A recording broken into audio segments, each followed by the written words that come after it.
Hello everybody, Pascal here from Neutrality Studies and I just had with Halo semuanya, Pascal di sini dari Neutrality Studies, dan saya baru saja bersama Pitasana Shanmugathas, yang sebelumnya sudah pernah tampil di kanal ini. Pitasana adalah seorang jurnalis dan pembuat film asal Kanada, yang baru-baru ini membuat film dokumenter baru, berjudul Nilan Unsilenced.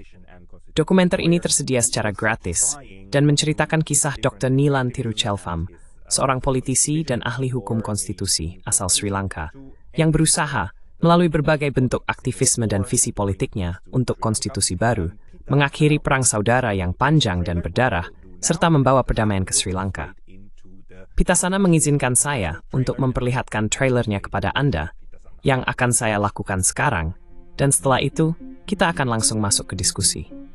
Jadi, inilah trailernya, lalu debat bersama Pitasana.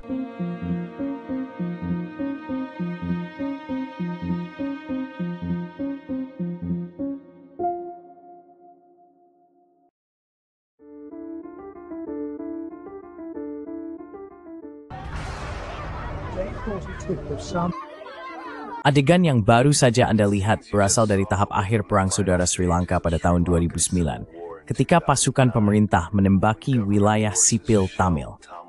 Apakah kematian ribuan warga sipil Tamil bisa dihindari? Apa yang terjadi pada Dr. Nilan Tiruchelvam, cendekiawan konstitusi Tamil yang membantu Presiden Sri Lanka Chandrika Kumaratunga merancang serangkaian proposal reformasi konstitusi yang berani dan progresif, yang sistem isai konflik etnis setidaknya tapi dari 10 tahun sebelum. Dokumenter ini menstakin mening seruthnya. This documentary tells his story. President Chandrika's landmark proposals. Usulan reformasi konstitusi yang bersejarah dari Presiden Chandrika mungkin telah membuat tuntutan untuk tanah air Tamil atau Elam menjadi tidak relevan. Semua usulan tersebut tegas dan jujur dibandingkan dengan usulan-usulan sebelumnya. Elam adalah peluang besar, dan saya pikir itulah sebabnya Nilan terjun ke dalam upaya tersebut dan mengambil peran kepemimpinan dalam mencoba membuat inisiatif Chandrika Kumaratunga berhasil. LTTE tidak pernah menginginkan solusi demokratis. Mereka tidak menginginkan devolusi. Orang-orang seperti Nilan memiliki pemikiran lain dan benar-benar melihat adanya solusi. Ketika Anda tidak lagi menganggap hidup Anda sendiri suci, Anda telah melewati ambang emosional yang penting. Ini berarti Anda hampir menjadi mesin tempur yang paling sempurna, paling lengkap.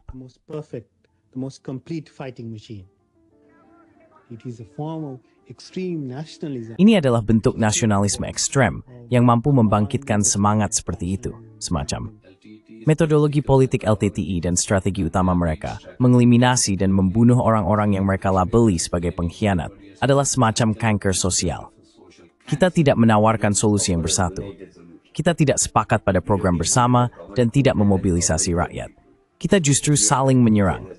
Pembunuhan Nilan oleh LTTE adalah tindakan politik dan cara kita mengenangnya juga merupakan tindakan politik.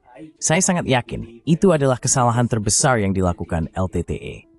Saya rasa, begitu mereka membunuh Nilan, segala bentuk dukungan internasional yang mereka miliki langsung hilang.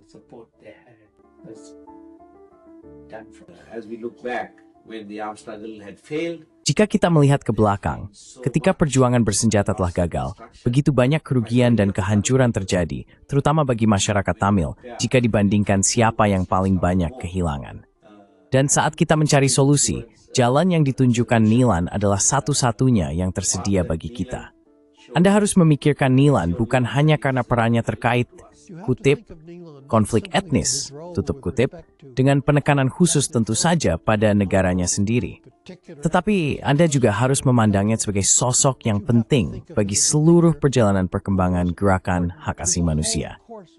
Ini adalah masyarakat pulau, dan karena itu kedua komunitas secara historis dan juga di masa depan akan tetap terdekat di pulau itu. Namanit saing tigenit Starwer, emanawreg bitsnod struktur polik.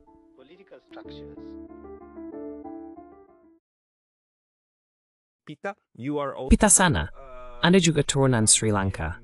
Dan saya sangat terinspirasi oleh orang tersebut. Nadia membuat film tentangnya. Dan dari sini untuk menginspirasi semuanya semi. Selamat datang. Welcome. Namik is, and Mahavib Moya Pascal. Sraiski War Bisimber Brady was step membetal. Well, great having you again because you keep making. Senang sekali bisa berbincang lagi dengan Anda, karena Anda terus membuat film dokumenter dan membagikannya secara gratis.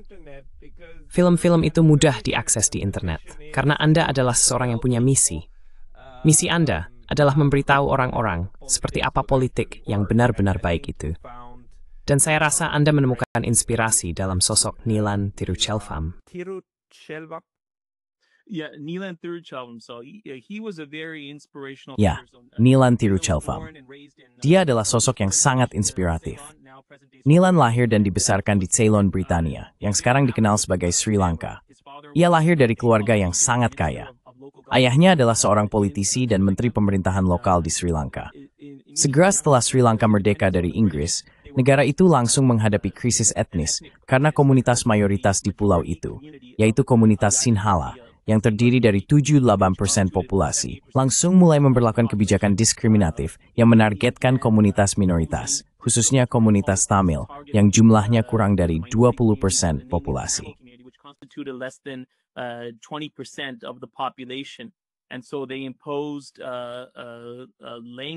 Jadi mereka memberlakukan kebijakan bahasa seperti Undang-Undang Sinhala saja, menjadikan Sinhala sebagai satu-satunya bahasa resmi dan mendiskriminasi, serta mencabut hak suara penutur Tamil dari posisi pemerintahan dan dari posisi di dalam masyarakat kelas atas. Dan terjadi pogrom etnis selama puluhan tahun. Ayah Nilan secara aktif berusaha mewujudkan solusi federal. Ia berupaya menerapkan kebijakan yang akan melindungi hak-hak komunitas minoritas di bawah sistem federal. Namun, ayah Nilan tidak berhasil mencapai tujuan itu karena persaingan di antara partai politik mayoritas Sinhala. Jadi putranya tumbuh dalam lingkungan seperti itu, dan ia bertekad untuk mengubah keadaan. Apa Semari sendiri Tamil atau Sinhala? Sinhalese. Sorry. Yes. So Nilan was part of the minority Tamil community. Maaf. Ya, jadi Nilan adalah bagian dari komunitas minoritas Tamil. Dia lahir sebagai etnis Tamil. Namun, mereka tumbuh di lingkungan yang sangat makmur. Ketika Inggris berkuasa, Inggris memberikan keistimewaan kepada komunitas minoritas Tamil. Dan hal ini menimbulkan banyak rasa tidak suka di kalangan mayoritas Sinhala, karena minoritas Tamil secara nasional terwakili secara tidak proporsional. Misalnya, di dalam militer, hampir 40% militer Ceylon adalah orang Tamil. Meski bisa skor 20% dari populasi. Mereka wiskan dominit sebagai teknik demdudithin. Jihum tam persentif teks mal tersebut. Far more than their actual percentage within the island. So this had fostered a great deal of resentment among the majority single. Hal ini telah menimbulkan banyak rasa tidak puas di kalangan mayoritas komunitas Sinhala. Dan ketika mereka memperoleh kemerdekaan, komunitas mayoritas, sebagai bentuk balasan, berupaya memberlakukan undang-undang di bidang pendidikan dan bahasa yang akan memperkuat dominasi mereka dan menundukkan orang Tamil. Hal ini akhirnya memicu perang saudara pada tahun 1983. Nilan, sebagai minoritas Tamil, berusaha mencari solusi damai, solusi federal, persis seperti yang diinginkan ayah. Ia membantu menulis bersamaan usulan reformasi konstitusi, dikenal sebagai usulan Union of Regions, pada 3 Agustus 1995, tepat 3 tahun yang lalu, 3 Agustus Pegronin. 30 years to this day, August 3rd of this filming, and they are to date the boldest and most. Dan hingga saat ini, mereka adalah usulan paling berani dan progresif yang bertujuan untuk mengatasi keluhan komunitas minoritas. Itu adalah kutipan pernyataan yang dibuat oleh Nilan. Dan hingga saat ini, itu adalah upaya paling berani untuk mengatasi keluhan komunitas minoritas. Usulan-usulan tersebut memberikan pelimpahan kekuasaan yang signifikan, sesuatu yang belum pernah terjadi selama 30 tahun terakhir. Jadi, usulan-usulan ini memberikan cetak biru bagi apa yang seharusnya diterapkan oleh pemerintah Sri Lanka ini dalam upaya mereka untuk mewujudkan konstitusi baru bagi negara tersebut. Yeah, and the country was rattled by this. Ya, dan negara itu terguncang oleh perang saudara yang berakhir dengan kekalahan Macan Tamil pada tahun 2000-an, akhir 2000-an kalau saya tidak salah. Tapi itu adalah peristiwa yang sangat berdarah dan terjadi di tempat yang sangat kecil namun padat penduduk. Maksud saya sedang melihat datanya sekarang. 65.000 kilometer persegi, 21 juta orang. Sri Lanka 1,5 kali lebih besar dari Swiss, tapi tetap saja itu kecil dan penduduknya lebih dari 20 juta. Jadi, salah satu tamu saya di kanal ini sebelumnya, Dr. Darini Rajasingham Senanayake, beliau juga membahas tentang warisan kolonial Inggris, begitu juga Dr. Asoka Bandarag. Dan mereka selalu menekankan, lihat, komunitas-komunitas ini dulunya hidup bersama di pulau ini selama berabad-abad, dan mereka tidak saling membunuh. Mereka tidak saling bermusuhan. Jadi, ada sesuatu yang terjadi selama masa kolonial Inggris yang kemudian memecah pulau ini. Bisakah Anda mungkin membahas sedikit tentang hal itu? Dan mungkin jika subjek Anda juga punya pemikiran tentang warisan konflik ini, dari mana asalnya? Yes. So, Ya, jadi ketika Ceylon, yang sekarang dikenal sebagai Sri Lanka, berada di bawah kekuasaan Inggris, Inggris telah menjajah seluruh wilayah Ceylon. Ada kekuatan lain seperti Portugis dan Belanda. Mereka terutama fokus pada angkatan laut, menguasai pelabuhan-pelabuhan. Tetapi Inggris memiliki kendali administratif atas Ceylon. Mereka menggunakan bahasa Inggris dengan bantuan misionaris Inggris yang sebagian besar menetap di wilayah utara dan timur negara yang didominasi oleh orang Tamil. Para misionaris ini memiliki pengaruh besar terhadap minoritas penutur Tamil, sehingga mereka menjadi lebih fasih berbahasa Inggris. Akibatnya, kekuasaan kolonial Inggris menggunakan orang Tamil untuk bekerja di administrasi Inggris di Ceylon dalam jumlah yang tidak sebanding dengan populasi mayoritas Sinhala. relative to the majority Sinhalese population, and they were represented in disproportionate numbers and in engineering background. Dan mereka terwakili dalam jumlah yang tidak proporsional di bidang teknik, militer, dan pegawai negeri. Jadi, di setiap sektor masyarakat, komunitas minoritas Tamil mengalami mobilitas sosial yang signifikan ke atas, dan bahasa Inggris menjadi penanda status elit yang masih berlaku hingga hari ini. Bahasa Inggris adalah penanda status elit. Jika Anda bisa berbahasa Inggris di Sri Lanka, di Asia Selatan, itu adalah langkah besar menuju kemajuan. Dan ada komunitas, Remages Midlaith, Thwidis Momexel, and Tupfer Fuzif, the Brian Millennium Bergtura Gursing for strength. The event that Sri Lanka that Ceylon would gain independence. So the British. Jadi, Inggris merancang sebuah konstitusi, yaitu Konstitusi Salisbury, dan itu dilakukan tanpa mempertimbangkan komunitas Tamil dan komunitas Muslim. Inggris sudah memberikan hak pilih universal kepada rakyat Ceylon. Hal ini menimbulkan kecemasan besar di kalangan minoritas Muslim dan Tamil, karena sekarang mereka berada dalam posisi di mana orang Sinhala akan memiliki kekuasaan mayoritas yang sangat besar setelah Inggris pergi. Wencetasmore ni boles dendam as words before. Mereka Evingis dudes staggering in its gilid kemo sebuah konstitusi. So the British said, "Don't worry, we're going to give you a constitution. We're going to call it the Salisbury Constitution. We're going to put in a provision." Kita akan menyebutnya Konstitusi Salisbury. Kita akan memasukkan sebuah ketentuan dalam konstitusi ini yang mencegah pemerintah menerapkan undang-undang diskriminatif berdasarkan bahasa. Jadi kita akan memasukkan ketentuan itu dalam konstitusi ini. Dan konstitusi ini sangat dirancang oleh orang Eropa yang tidak mempertimbangkan kepentingan komunitas Tamil, komunitas Muslim, atau komunitas pekerja perkebunan India, yaitu para buruh kontrak India yang dibawa dari India Selatan ke Sri Lanka untuk bekerja di perkebunan teh. Konstitusi ini tidak mempertimbangkan kepentingan mereka.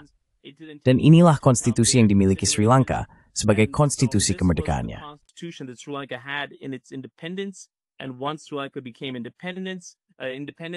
Dan begitu Sri Lanka merdeka, mereka segera dalam waktu singkat menerapkan undang-undang hanya Sinhala, yang bertujuan menjadikan Sinhala sebagai satu-satunya bahasa resmi negara.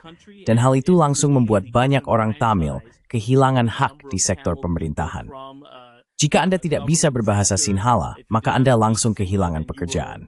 Jadi, ini merupakan pukulan ekonomi besar bagi komunitas Tamil. Dan hal ini memulai kebijakan-kebijakan berturut-turut di antara dua partai politik utama Sinhala, Partai Persatuan Nasional dan Partai Kebebasan Sri Lanka, di mana mereka saling bersaing secara etnis dalam politik untuk melihat siapa yang bisa menerapkan kebijakan mayoritas yang lebih besar dan siapa yang benar-benar membela rakyat Sinhala dan hak-hak mereka.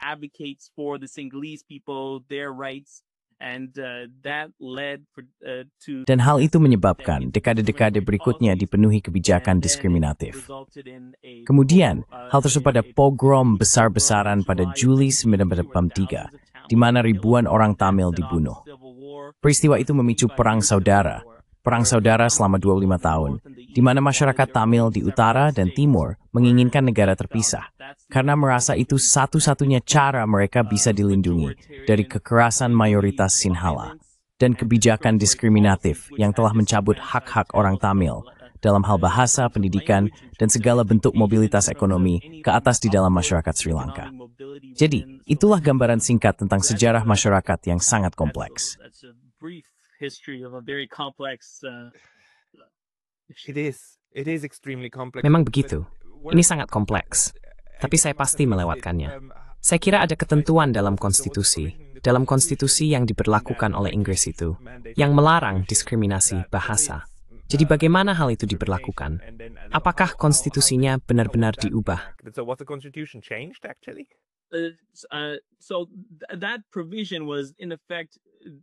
Jadi ketentuan itu pada kenyataannya diabaikan.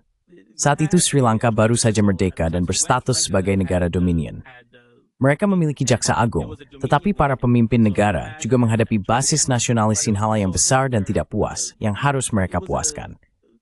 Jadi alasan mereka menerapkan undang-undang hanya Sinhala adalah seperti yang dikatakan Perdana Menteri SYRD Bandaranaike. Ketika ditanya oleh BBC, mengapa Anda menerapkan undang-undang hanya Sinhala, padahal ini telah menimbulkan ketegangan besar di antara minoritas Tamil. Dia menjawab kepada para jurnalis, dan ini kami tampilkan dalam film dokumenter, mayoritas rakyat di negara kami, 78% adalah Sinhala. Jadi ini bertujuan untuk mewakili kepentingan mayoritas komunitas. Dan ketentuan dalam konstitusi itu pada dasarnya diabaikan. Jadi itu hanya sekadar tertulis di atas kertas.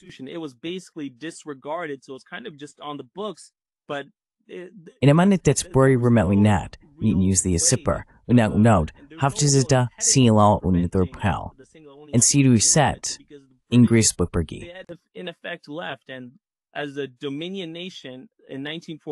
Sebagai negara dominion pada tahun 1948, Inggris sedang terpukul akibat Perang Dunia Kedua, sehingga mereka tidak tertarik untuk campur tangan terkait kebijakan diskriminatif di negara tersebut.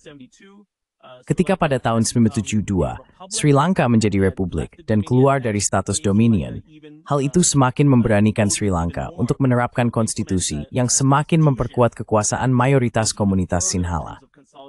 Mereka menciptakan konstitusi unitaris, dan pada tahun 1978, konstitusi tersebut semakin terpusat, voice-buat sistem presidensi eksekutif. Dari situ, dimulai babak sejuang yang maha befall.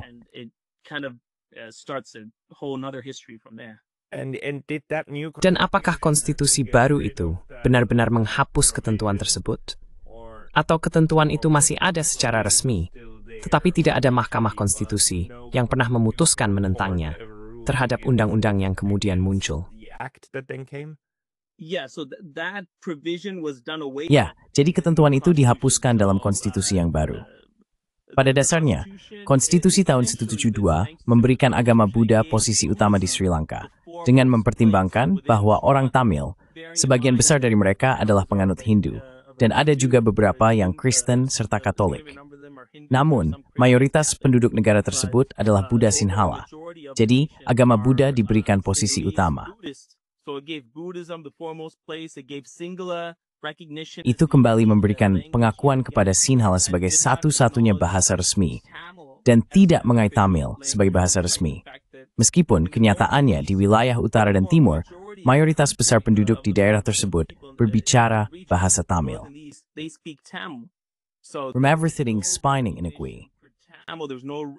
Tidak ada pengakuan bahasa Inggris sebagai semacam bahasa penghubung. Hal itu baru muncul kemudian. Dan bahkan saat itu pun masih ini solid prequoni.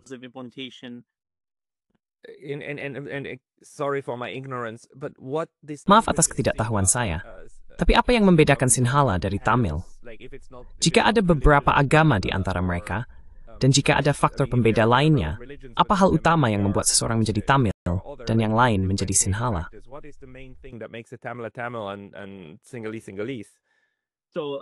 Di Sinhala terdapat sebuah bernis. Sinhala adalah kelompok etnis. Israel si dua salat. Dan orang Tamil, mereka adalah kelompok etnis. Dan Tamil juga merupakan sebuah bahasa. Jadi, Sinhala dan Tamil adalah dua bahasa yang berbeda, dengan dua aksara yang berbeda, dan dua cara berbicara yang berbeda.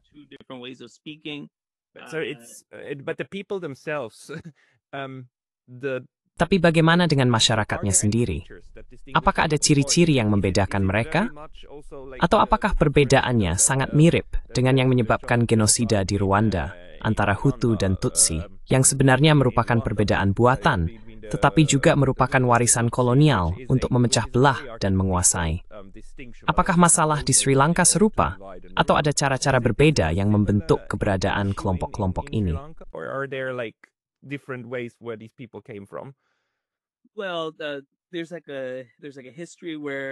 Nah, ada dua, and the death in Madeline, ben Geraldine Dees, bit us din you, no mas new. Ada vatari portensik, entang Sinhala, dan Tamil. Physically among Sinhalese and Tamils, the Tamil people, they regard themselves as being the indigenous.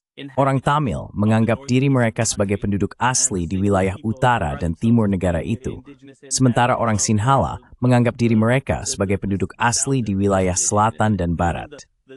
Nasionalis Sinhala bahkan menganggap seluruh wilayah Sri Lanka sebagai milik mereka dan memandang orang Tamil sebagai orang asing. Namun sebenarnya, tidak ada perbedaan nyata antara orang Sinhala dan Tamil. It's a straight year with man herman go fruit it's after raised smell the inbred. It's a teen through the beth. But it's all just centuries and centuries in the past. Berabad-abad yang lalu. Dan mungkin sekarang, mari kita fokus pada Nilan dan bagaimana ia membayangkan penggunaan solusi politik. Seperti yang sering terjadi, ketika sekelompok orang harus hidup bersama, biasanya kerangka politik yang menentukan apakah hal itu akan berhasil atau tidak. Sebagai orang Swiss, saya hanya ingin mengatakan, orang Swiss bisa saja saling bermusuhan. Kami punya 4 bahasa. Akan sangat mudah menciptakan lingkungan di mana penutur bahasa Prancis ingin membunuh penutur bahasa Jerman, dan sebaliknya. Itu tidak akan terlalu sulit. Tapi, untungnya, kami memiliki struktur politik yang mencegah hal itu terjadi dan justru mendorong cara kerjasama yang positif. Apa visi Nilan untuk meredakan situasi yang sudah mulai memanas di tahun 70-an dan kemudian memuncak di tahun 80-an? So Nilan was somebody to understand what was Nilan's. Jod, na my strength to SE politik Nilan, dan perbethian konstitusional, no makris tots tipli uretene penit Nilan. Educational outlook. Nilan was somebody who was a staunch proponent of. Nilan adalah seseorang yang sangat mendukung demokrasi, federalisme, dan kehidupan bersama antar komunitas. Komunitas yang beragam, hidup bersama dengan hak politik, hak bahasa, dan hak ekonomi yang setara. Nilan adalah sosok yang mendirikan lembaga-lembaga di Sri Lanka, seperti International Center for Ethnic Studies dan Law and Society Trust, yang didedikasikan untuk mengeksplorasi pluralisme etnis, dan demokrasi. Ia mencari cara agar karya ilmiah dan sastra besar yang mendukung kehidupan bersama komunitas yang beragam, bukan hanya di Sri Lanka, tetapi juga di berbagai belahan dunia, di seluruh Asia Selatan, dapat diterapkan. Different parts of the world, all across South Asia, and he was somebody that. Dan dia adalah seseorang yang, sebagai hasil dari pendidikannya, ia menempuh pendidikan hukum di Sri Lanka, tetapi juga meraih gelar Master dan PhD di Harvard Law School, memiliki perspektif yang sangat universal tentang hukum internasional, dan bagaimana sebuah konstitusi harus berlandaskan pada prinsip-prinsip fundamental hukum internasional. Hak yang setara bagi semua manusia, tanpa memandang latar belakang etnis, bahasa, atau dari bagian masyarakat mana berasal. Jadi konstitusi Sri Lanka pada tahun 1995 adalah konstitusi unitaris yang memusatkan kekuasaan signifikan di pemerintah pusat. Utang didominasi oleh etnis Sinhala. The Sinhalese dominated central government, and it resulted in Dan hal ini mengakibatkan kekuasaan apapun yang diberikan pemerintah pusat kepada daerah dapat secara sepihak diambil kembali oleh pemerintah pusat dengan mayoritas 2/3 atas alasan apapun. Jadi, hal ini tidak memuaskan komunitas Tamil di utara dan timur, karena mereka memiliki pemerintahan yang memusatkan seluruh kekuasaan di pusat dalam sistem unitaris ini. Dan mereka bisa memberikan kekuasaan dengan satu tangan, dan dalam arti tertentu, mengambilnya dengan tangan yang lain. Itu tuh selain Gunisnon dan juga oleh orang merumuskan usulan Union of Regions sebagai kelemahan imri konstitusi yang berlaku saat ini. As being a flaw of previous of the current constitution, and so what Neelan sought to do is to. Jadi, apa yang ingin dilakukan Neelan adalah agar pemerintah pusat mendelegasikan kekuasaan kepada daerah-daerah, namun juga memastikan adanya mekanisme pengawasan yang mencegah pemerintah pusat secara sepihak mencabut kekuasaan tersebut dengan dalih yang dibuat-buat. Usulan yang diajukan Neelan bertujuan untuk mendelegasikan kewenangan di bidang pendidikan, pertanahan, dan pertanian kepada daerah, serta memiliki sistem checks and balances yang membuat gubernur di setiap daerah bertanggung jawab kepada kepala menteri daerah tersebut. Dan kepala menteri harus bertanggung jawab kepada pemerintah lokal. Jadi ada akuntabilitas yang signifikan yang akan mencegah pemerintah pusat secara sepihak mencabut kekuasaan yang telah diberikan kepada daerah. Unilaterally taking away the powers that was given to the regions, and there was a devolution. Dan ada komisi devolusi yang diusulkan dalam konstitusi Neelan yang berupaya melibatkan orang-orang dari setiap wilayah negara terkait perselisihan apapun yang mereka miliki mengenai kewenangan yang menurut mereka perlu didelegasikan ke daerah. Komisi ini benar-benar melibatkan semua gubernur dan menteri utama dari setiap wilayah. The governors, the chief ministers of the regions, and it made it difficult. Dan hal ini membuat pemerintah pusat kesulitan untuk masuk dan mengambil kembali kekuasaan yang sebelumnya telah mereka devolusikan ke daerah-daerah. Dan sekarang, itu tetap menjadi masalah mendasar dalam konstitusi Sri Lanka saat ini, yaitu kekuasaan apapun yang diberikan pemerintah pusat yang tunggal dan dominan, kepada daerah dapat segera diambil kembali. Hal ini terus menimbulkan banyak kecemasan dan frustrasi di kalangan komunitas minoritas Tamil. It's banks mengalami pendidikan signifikan pemerintah Q di dominasi mayoritas Sinhala. Sinhalese majority dominated government, so they need their own. Jadi, mereka membutuhkan tingkat otonomi sendiri untuk memerintah, tanpa harus khawatir pemerintah pusat mengambil alih kekuasaan mereka.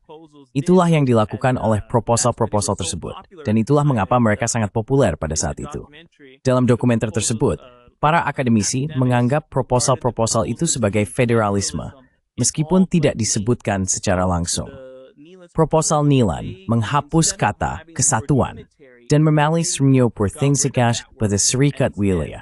Decided to call Sri Lanka as a union of regions, so having 8. Jadi mereka membayangkan 8 wilayah, dan wilayah-wilayah tersebut akan memiliki kekuasaan yang signifikan yang didelegasikan kepada mereka. Dengan mekanisme checks and balances yang akan membuat sangat sulit bagi pemerintah pusat untuk mengambil kembali kekuasaan tersebut. Saat ini, dalam konstitusi Sri Lanka, kita memiliki sesuatu yang disebut daftar konkuren, daftar nasional, dan daftar regional. Daftar konkuren adalah di mana terdapat kekuasaan yang seharusnya dibagi antara pemerintah pusat dan wilayah. Namun, pada kenyataannya, cara kerja daftar konkuren adalah pemerintah pusat dapat memberikan kekuasaan tersebut kepada wilayah, tetapi dapat segera mengambilnya kembali. Wanneer everything Neelan mengkapulpuf daf konkuren sepenuhnya dan fethin members kesi Ivlay, which entithet at for use to tefwat dan daerah. Tapi Sri Lanka pasti sudah terbagi, bahkan saat ini, menjadi beberapa wilayah, bukan? Apapun sebutannya, negara bagian atau prefektur. Bukankah bahkan di luar komunitas Tamil ada minat yang cukup besar terhadap apa sebutannya sebenarnya, negara bagian atau prefektur? atau apa sebutannya? Actually, states or prefectures, or what do you call them? Ended with tough withering. Provinces. Northern province. Yeah. Shouldn't the provinces? Bukankah seharusnya provinsi-provinsi saat ini tertarik, bahkan di luar wilayah Tamil, untuk mendapatkan lebih banyak kekuasaan yang didelegasikan kepada mereka? Atau apakah hal itu terlalu mendapat perhatian di selatan dan barat? Gets a lot of traction. So, Sri Lanka's current Konstitusi Sri Lanka saat ini, dalam hal pembagian kekuasaan, diperkenalkan pada tahun 1997 sebagai hasil dari Amandemen ke-13 Konstitusi. Amandemen ke-13 mengatur adanya sistem Dewan Provinsi dengan kewenangan untuk pemerintah pusat, kewenangan untuk daerah, dan daftar kewenangan bersama. powers for the regions, and it had the concurrent list. So, as I mentioned, what the concurrent Jadi, list did is seperti yang saya sebutkan, yang dilakukan oleh daftar konkuren, memungkinkan pemerintah pusat dan pemerintah daerah memiliki kekuasaan bersama, tetapi pemerintah pusat dapat mengambil alih kekuasaan tersebut kapan saja. Hal ini juga membuat frustrasi komunitas Sinhala di selatan dan barat Sri Lanka. Kuan Gubernur dengan small de wilayah fast dengan kursomi the course.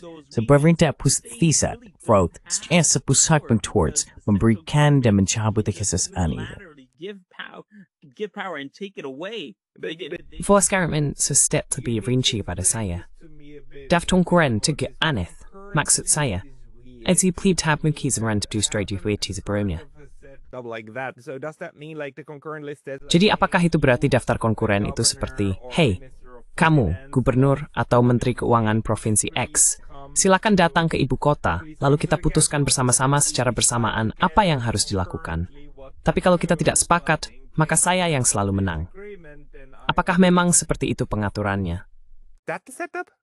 It's essentially like that, where the Pada dasarnya, memang seperti itu, di mana daftar konkuren seharusnya mewakili kekuasaan bersama, di mana pemerintah pusat dan daerah seharusnya memiliki kewenangan bersama. Namun pada kenyataannya, pemerintah pusat dapat secara sepihak mengambil alih kewenangan tersebut jika pemerintah daerah memiliki kepentingan yang dianggap bertentangan dengan ambisi pemerintah pusat. the central government feels conflicts with their ambitions.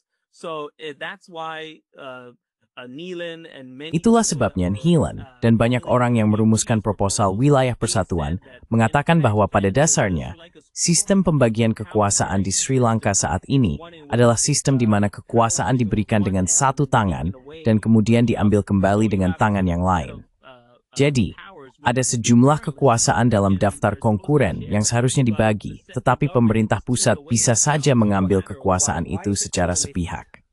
Mengapa disebut daftar konkuren? Itu struktur words Gusmuat. Daftar dat, dan berkutul ain you've gained the debates national. And you spam string.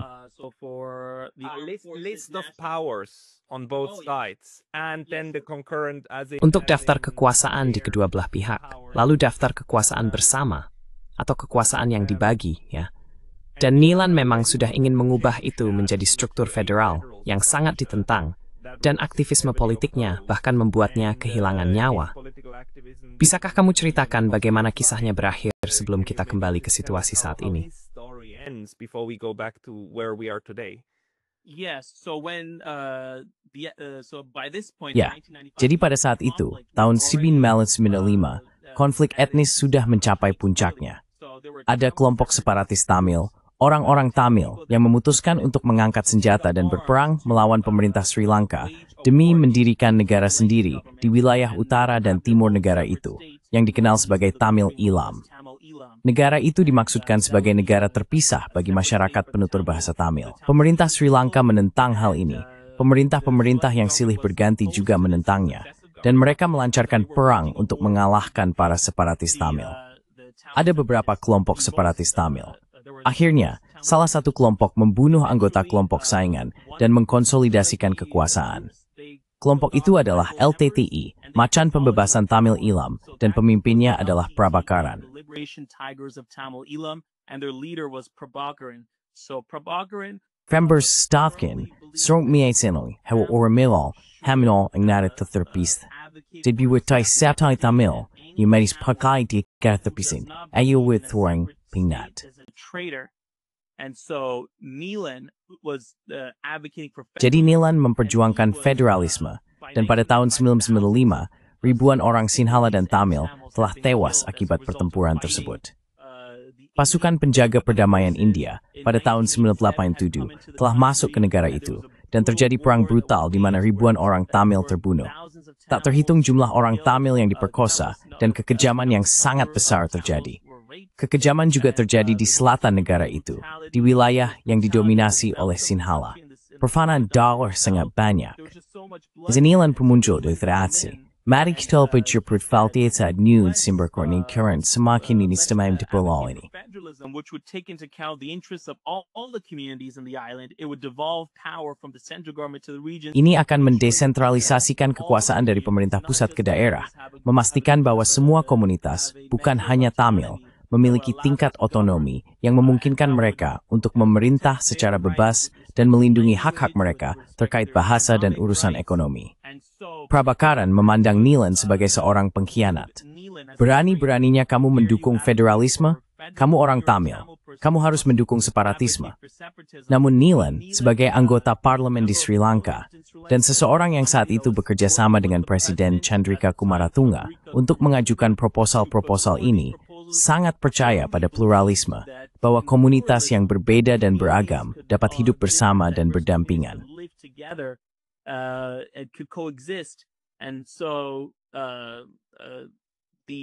Jadi LTTE, Prabhakaran, memiliki sejarah membunuh siapapun dari kalangan Tamil yang bertindak bertentangan dengan gagasan negara terpisah. Prabhakaran telah membunuh pemimpin politik Tamil seperti Appapillai Amirthalingam yang merupakan pemimpin oposisi, dan juga membunuh politisi Tamil lainnya. Politisi Tamil lainnya juga membunuh orang-orang yang bahkan pernah menjadi anggota LTTE, namun kemudian membelot.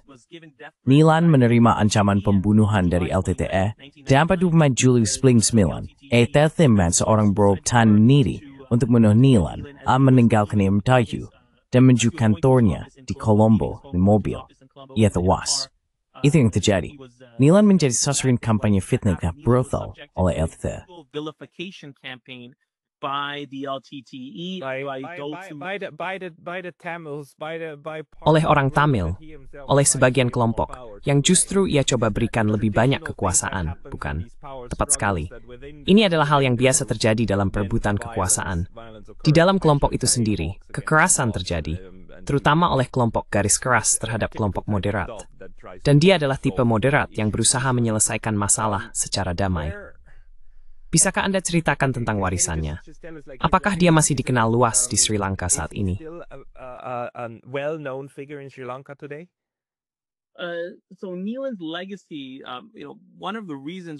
Jadi warisan Neelan, salah satu alasan mengapa saya ingin membuat dokumenter ini adalah karena saya merasa warisan Neelan telah dilupakan. Ini sangat penting, dan kami membahasnya dalam dokumenter. Saya benar-benar berusaha keras untuk menggambarkan hal ini, tetapi sangat penting untuk diakui ketika membicarakan warisan Neelan, bahwa warisannya terbatas pada Sri Lanka. Neelan adalah seseorang yang memperjuangkan demokrasi untuk pemerintahan demokratis di seluruh dunia. Misalnya, ia berpartisipasi dalam mengawasi plebisit yang terjadi di Chile pada tahun 1988. Pemerintahan Augusto Pinochet sedang ditantang melalui pemungutan suara tentang apakah pemerintahannya harus diperpanjang, kalau tidak salah, selama 7 tahun lagi. Neelan ikut serta dalam kampanye pemantauan pemilu untuk mengawasi plebisit, warga Chile yang memberikan suara dalam plebisit tersebut. Jadi, and we step professor with this Srisi Chile, remai kidiktaring, morna mokab. From dictatorship to democracy. In Kazakhstan, Neelan, as a result of his Di Kazakhstan, Neelan, Bavristi wet with months of the QC, Uni Soviet Bawusega Brower, then Katbum to Quint Nuclean. Kazakhstan's and Bukrid Storythird Simbuin Prayer get that they dis Soviet. As a result of the Soviet Union having been part of the Soviet Union, the Soviet Union had conducted significant tests in Kazakhstan. Uni Soviet telah melakukan uji coba besar-besaran di Kazakhstan ketika mereka masih bersatu. Jadi, pejabat dari Kazakhstan memanggil Neelan, serta seorang pria bernama Peter Germer, seorang akademisi dari Denmark, dan Steve Cantor, seorang akademisi dari AS, untuk memberi nasihat kepada mereka tentang konstitusi baru untuk Kazakhstan. Dan Nilan secara konsisten mengatakan bahwa dalam nasihatnya untuk konstitusi baru Kazakhstan, apapun bentuk konstitusi Kazakhstan, harus memperhatikan hak kaum minoritas. Konstitusi tersebut Essington Anlimu Junior Benin Sipil memperhatikan orang tidak Indonesia yang nasib post-statu tamamaks. People were not discriminated based on their language, based on their religion. So he was very much taking into... Jadi dia sangat mempertimbangkan pengetahuan dan sejarahnya sebagai orang Sri Lanka, serta apa yang dia alami saat tumbuh di Sri Lanka, setelah mendirikan lembaga-lembaga seperti Pusat Studi Etnis Internasional di Sri Lanka. Dia membawa nilai-nilai tersebut dan mempromosikannya ke seluruh dunia. So when Nilan died, jadi ketika Nilan meninggal, ia dianggap sebagai kekuatan besar dalam komunitas hak asasi manusia internasional. Ia adalah ketua Minority Rights Group yang berbasis di London dan sangat terkenal, sehingga benar-benar berada di garis depan dalam memperjuangkan perlindungan hak-hak minoritas di seluruh dunia. Sebagai anggota parlemen di Sri Lanka, ketika ia bekerja pada reformasi konstitusi untuk negara tersebut, Nilan secara konsisten berbicara tentang kesulitan yang dihadapi masyarakat Tamil di utara dan timur akibat tindakan negara Sri Lanka dalam hal penyiksaan, penculikan, penghilangan paksa, dan militer yang membatasi barang-barang yang masuk ke wilayah utara dan timur. Dia adalah seseorang yang secara konsisten membicarakan isu-isu ini, dan juga hukum inkineneng kedam yuboth of tithing. Jadi dia akan membicarakan tentang pentingnya menghormati hak-hak internasional dalam hal perlindungan orang dari diskriminasi berdasarkan agama atau bahasa mereka. Dia akan memasukkan laporan-laporan hak asasi manusia dari Amnesty International dan Human Rights Watch. Dia juga akan merujuk pada laporan-laporan yang dibuat oleh pelapor khusus PBB yang mengunjungi negara tersebut dan meneliti penggunaan undang-undang yang keras seperti Undang-Undang Pencegahan Terorisme oleh pemerintah untuk menahan orang secara sewenang-wenang. Dia juga membahas isu-isu di mana angkatan bersenjata Sri Lanka terlibat dalam pemerkosaan dan pembunuhan terhadap orang Tamil. Jadi ketika Prabhakaran mengatakan bahwa Nilan adalah seorang pengkhianat, Nilan sebenarnya seseorang yang secara konsisten berbicara tentang hak-hak dan pelanggaran hak asasi manusia terhadap masyarakat Tamil sebagai anggota parlemen.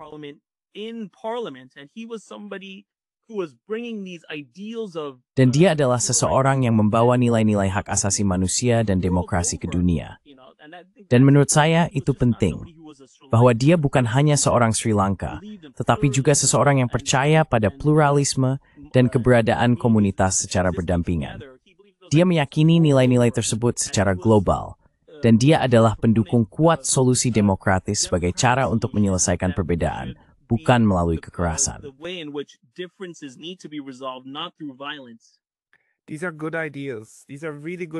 Ini adalah cita-cita yang baik. Ini benar-benar cita-cita yang baik. Masalahnya sering muncul ketika hubungan internasional mulai berperan.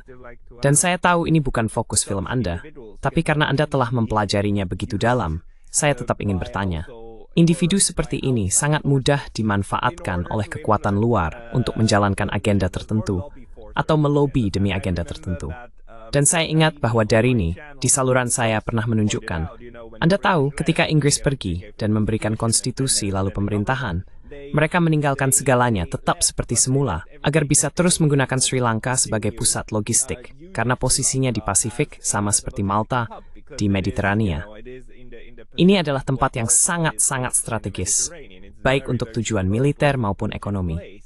For military but also economic purposes, and that Sri Lanka was passed over into the Sri Lanka diserahkan ke dalam pengawasan IMF dan Bank Dunia dengan pinjaman dan instrumen lainnya untuk mendapatkan pengaruh atas pemerintah Sri Lanka. Dan konflik etnis sayangnya seringkali menjadi sesuatu yang menguntungkan kekuatan eksternal yang ingin mempengaruhi, karena mereka selalu memiliki dua pihak untuk diajak bicara. Apakah Anda mengetahui dimensi internasional dari aktivisme Nilan? Atau bagaimana dia juga bekerja sama dengan kekuatan luar? powers? Neelan was somebody who. Nah, Neelan adalah seseorang yang percaya pembangunan institusi. Jadi dia percaya bahwa institusi-institusi di Global South harus bekerja sama dalam solidaritas untuk memperjuangkan kesetaraan dan hak-hak minoritas. In terms of advocating for pluralism and for minority rights. So that was very much. Jadi awet gestais tordisti, buat apa yang ia lakukan dengan Pusat Studi Etnis Internasional dan Lembaga Kepercayaan Hukum dan Roth. Ia adalah seorang yang sangat terinspirasi dengan in terms of the way how India had managed to. cara India berhasil, meskipun memiliki 1 miliar penduduk dengan berbagai bahasa, identitas, dan latar belakang agama, untuk hidup berdampingan. Dia sering mengambil banyak nilai pluralisme dari India dan negara-negara tersebut.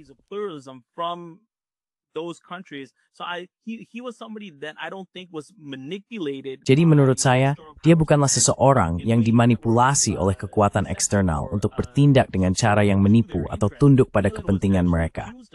Neelan sebenarnya pernah dituduh oleh LTTE bahwa dia adalah agen CIA dan bahwa dia dikirim untuk menggagalkan tujuan separatisme oleh LTE, yaitu negara terpisah. Jadi, dia dituduh, Pusat Studi Etnis Internasional miliknya dituduh telah didanai oleh kekuatan CIA.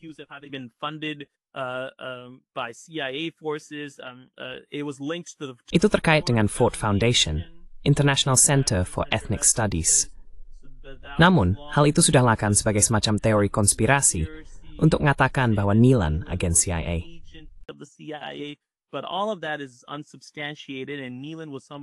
Namun, tidak berdasar. Dan Neelan adalah seseorang yang sangat berdedikasi dan fokus pada demokrasi, khususnya pemantauan pemilu demokratis. Di kawasan selatan, lembaga Neelan, International Center for Ethnic Studies, merupakan pelopor dalam pemantauan pemilu di Bangladesh, di Afrika Selatan, di Sri Lanka, di Chili. Jadi, ia adalah sebuah mengenai bahwa demokrasi adalah signal petitastoris untuk hidup berdampingan pada kekerasan. Dan Neelan adalah seseorang yang dalam upayanya mencapai tujuan itu, seringkali harus bekerja dengan orang-orang seperti misalnya di Chile, NDI, National Democratic Institute. Democracy Institute, I think I'm messing up the abbreviation. Saya sebutkan segalanya. NDI dikenal sebagai Organization Affiliate dengan S, Remeving Dafro EA, and that stamp is a means to train to democracy. Maksudmu, Ned, National Endowment for Democracy. Oh yeah. So that one. Dari Literature, it's in donate Froth Institusi Neelan. No, so in Chile, they Tidak. were part of the. Jadi di Chile, mereka terlibat dalam pemantauan pemilu untuk plebiscit yang menentukan apakah Augusto Pinochet akan memerintah selama 7 tahun lagi atau apakah akan ada demokrasi. Mereka bekerja untuk mengawasi plebiscit tersebut, dan Neelan bekerja bersama mereka. Neelan adalah seseorang yang bisa bekerja dengan tokoh-tokoh mapan, tetapi dia selalu menjaga independensinya dalam misinya untuk memantau pemilu secara demokratis dan mendorong pluralisme dalam komunitas yang hidup berdampingan. Mungkin, di ini saya pendapat bahwa tidak terpengaruh kekuatan luar tersebut. Dia adalah seseorang yang berusaha bekerja sama dengan mereka untuk membangun konsensus dalam isu besar tentang pluralisme dan demokrasi, menurut pandangannya.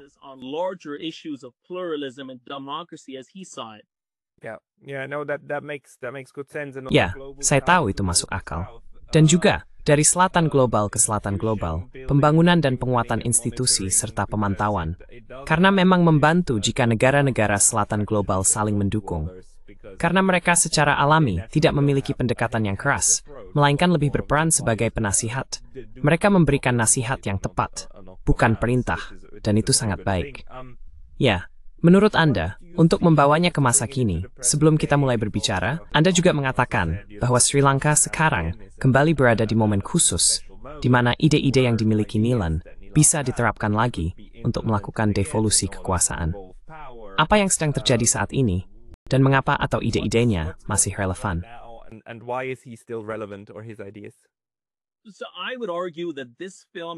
Jadi saya berpendapat bahwa film ini dan gagasan-gagasannya terutama terkait dengan Sri Lanka, saat ini lebih relevan daripada sebelumnya. Dan kesempatan untuk menerapkan gagasan-gagasan tersebut kini lebih memungkinkan daripada sebelumnya. Alasannya adalah karena untuk pertama kalinya, Sri Lanka memiliki pemerintahan baru yang berkuasa, yang berasal dari luar sistem dua partai tradisional, di luar Partai Kebebasan Sri Lanka dan Partai Nasional Bersatu. Untuk pertama kalinya dalam sejarah Sri Lanka, partai tiga meduatsan yang berkuasa, dan bukan hanya partai yang berkuasa, tetapi misi supermayoritas di parlemen. Jadi, lebih dari 2/3 mayoritas.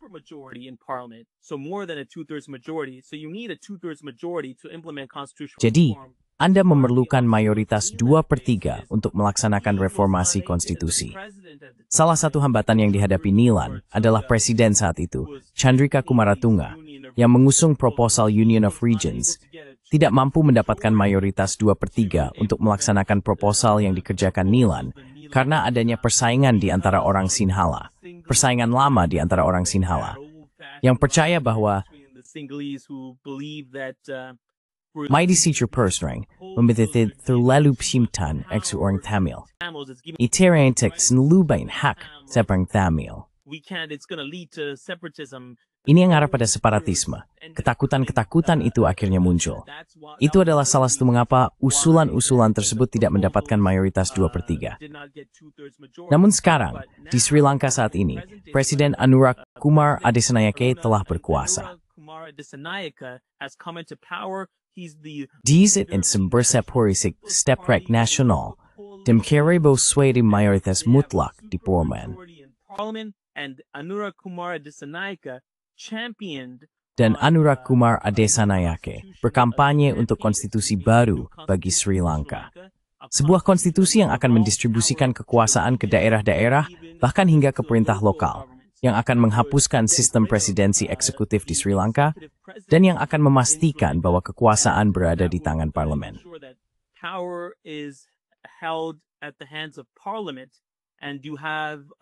Dan Anda Perdana Menteri responsif terhadap kebutuhan parlemen.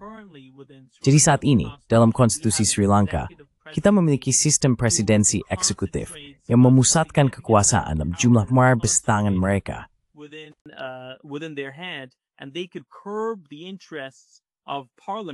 Dan mereka bisa membatasi kepentingan parlemen dan memerintah dengan cara yang agak otoriter.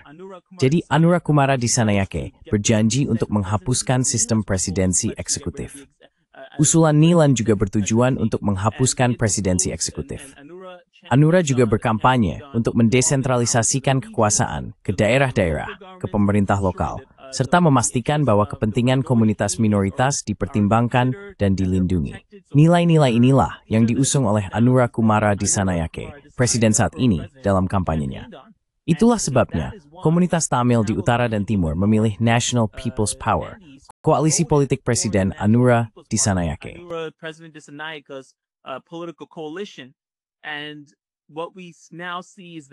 Dan yang kita lihat sekarang adalah bahwa hampir 1 tahun sejak pemerintahannya, pada bulan September nanti akan genap 1 tahun pemerintahan Presiden Adesanyake. Dia belum melakukan langkah apapun menuju reformasi konstitusi. Anggaran fiskal bahkan tidak mengalokasikan dana untuk reformasi konstitusi atau pembangunan konstitusi. Itu bahkan tidak menjadi bagian dari anggaran tahun ini. Jadi hal itu sama sekali tidak menjadi prioritas. Jadi, meskipun mereka memiliki supermayoritas, Anura Kumar Adesanyake sama sekali tidak peduli dengan reformasi konstitusi. Karena Presiden Adesanyake mengatakan bahwa kita perlu memperbaiki ekonomi Sri Lanka. Sri Lanka mengalami kehancuran ekonomi besar pada tahun 2022, di mana rakyat Sri Lanka bangkit dan mengusir seorang presiden, Gotabaya Rajapaksa. Ekonomi Sri Lanka itu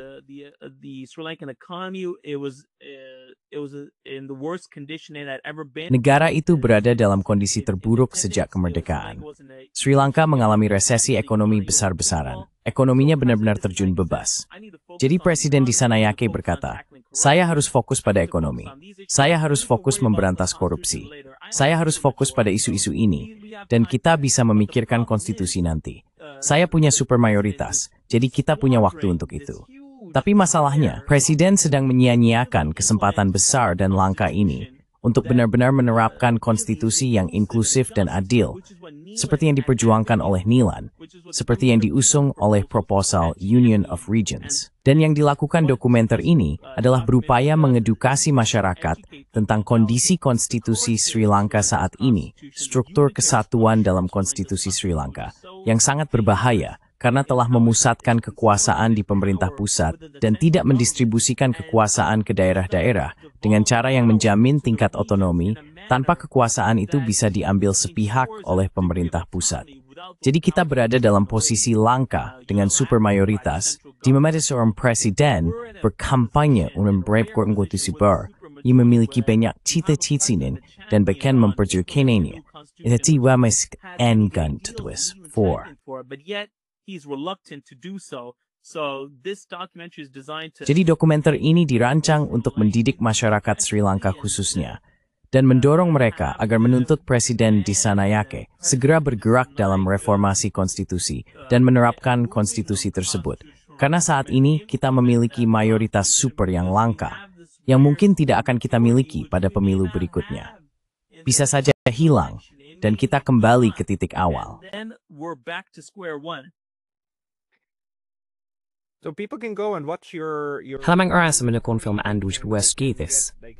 Vaste muskiratics man Nelen Stitchais.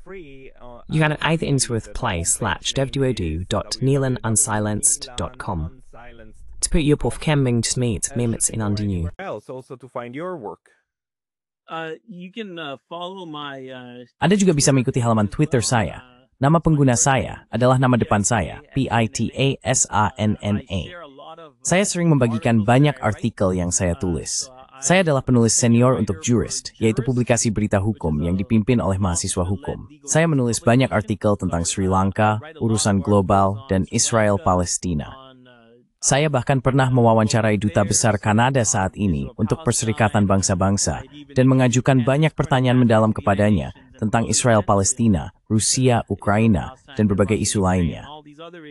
Jadi di luar itu, Anda juga bisa mengikuti konten saya di Twitter. Everybody, please check Umo orang, silikin mo tweet kumpa aisana. Kung chabra, http://neelanunsilenced.com. Pistana shan muthanas. Thanks mudexos, yakgasi. Thank you very much for your time today. Thank you so Or nagsansi da kwamba school. Link try slipping misnatita.